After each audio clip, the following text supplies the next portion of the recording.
say hello to the Gator contingent, Ricky Pearsall. Ricky, we're going to Frank Frangie. Nice to meet you. Thanks for stopping by. Thank you. Good to see you, Ricky. Nice to see you too. Good to see you. And let me just we'll get to the football in a minute. Cool threads, bro. Absolutely. Everyone said you would lead the pack there. Okay. So was that a plan, or was that did it just kind of come together? It just kind of came together. I'm not gonna lie, it was last minute, so I had to do a little nitpicking through my closet. But I think I did a pretty good job for being last minute. You did a good job. Hey, let's talk football a little bit. It's unusual, and I know you know this, for Florida not to have as high expectations when they get to this thing.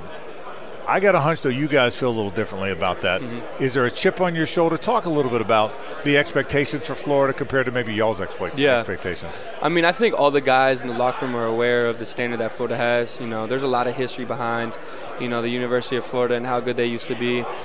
But I think we're just trying to set our own standard, and it starts with the guys in the locker room. We look at each other every day, and we're aware of all the outside noise and the predictions, and we just use that as motivation. And like you said, we got a chip on our shoulder heading into the season, so we're in it to prove a lot of people wrong. So I'm excited. Ricky, what was it like for you in the decision to stay at Florida? You're obviously an NFL guy. You'd had a big year. But why was it important to come back and have one more year with the Gators? Yeah, like I said, the guys in the locker room, that's like the simple answer, right? I prayed about it, and God led me to have a really good decision, that I couldn't go wrong with. So, and I've also believing in Coach Napier and being under him for another year was really important for me. And then personal stuff, too, is like I got a lot to prove myself, I feel like I left still a lot on the table for myself to prove. So, I'm just excited to do that as well. I asked Kingsley this question. Tarkin and Ethan and Garage and Osiris are all gone. So you're the guy left. You're the leader. You're in the same situation. Xavier's gone. Everybody's gone from last year. It's you and a bunch of young receivers. I mean, is there pressure to be the leader? Tell me about those young receivers.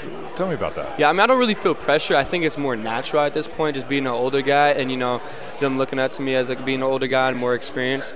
So I think it just happens naturally. But, yeah, I am aware of all the young receivers that came in, but they're all talented and they all can make an impact, and I'm aware of that, right? So, just taking them under my wing and making sure they know how to handle business, how to go about the facility as being a pro, taking care of their bodies, all the details that, maybe a high school kid coming to college doesn't really know about. But, I let them be themselves. I think, as being a football player, everybody got their unique traits and qualities of what makes them them, you know what I mean? Like, they're not trying to be like me, they're trying to be like themselves, So I'm aware of that, just try to give them knowledge and, and see them grow. What kind of rhythm have you developed with Graham Mertz? Yeah, I mean, I think we have something going on that's really good, so that a lot of fans should be looking forward to. He's a really experienced guy as well, coming from Wisconsin, had a lot of snaps, had a lot of starts. And it's actually funny because when he went on his visit to Florida, he actually came during the practice. And I went up to him and I said, "What's up?" But we actually faced each other when I was over at ASU in the Las Vegas Bowl. Okay. So, it was a familiar face almost. And, we were both aware of each other, so, we kind of clicked right away. And then he just kind of came in the building with a certain, attitude and certain demeanor that, this is his last chance, just like me. This is his last opportunity. He's ready to come in, take on the leadership role that a quarterback should have. And, all the guys kind of just flocked to him with that demeanor. He's a very likable dude and very smart, intelligent. Ricky Pearsall with us, Gator receiver. There, we don't see practice, obviously, but we're all at the spring game. Yeah. There was a play at the end of the half. Spring game. I thought he might have underthrown you a little bit, but you made a terrific play on it. I guess you remember. You probably remember the practice. I remember the spring game. But I almost sensed a connection on that play. I may be overthinking it a little bit, but he underthrew it. You made a terrific play. Yeah. There seemed to be a connection there. Am I reading that right? Yeah, no, there definitely is. It's one of those funny things I look at where it's like, because I wasn't obviously the first read on that play, as you could tell, because he kind of scrambled out and just threw it down. But as a receiver viewing that, I'm like, oh yes, this is great. He's in his mindset, he's like, okay, play broken down. Where's Ricky? Yeah. That's a pretty good mindset. That's what it felt like watching. Yeah, that's a pretty good thing to have as a quarterback. For me at least. But yeah, no, there's definitely a really good connection that we're continuing to build each and every day.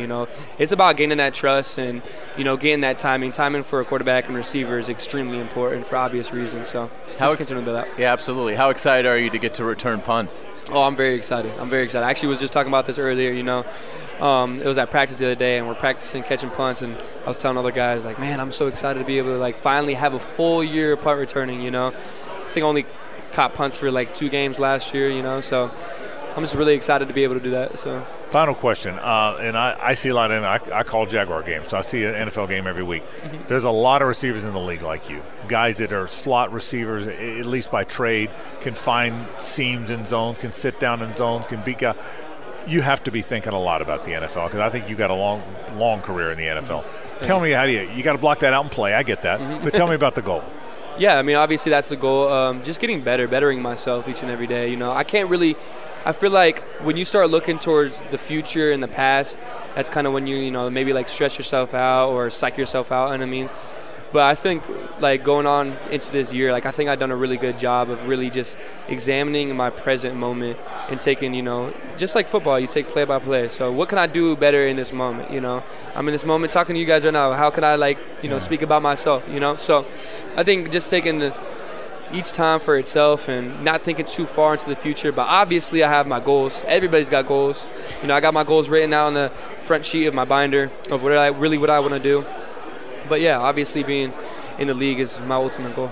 Ricky Pearsall, Florida receiver. Thanks for coming by, man. It's a really pleasure to meet you. And you look sharp, so we appreciate it. Thank you so much. I appreciate you guys having me on. Ricky Pearsall from the Florida Gators stopping by.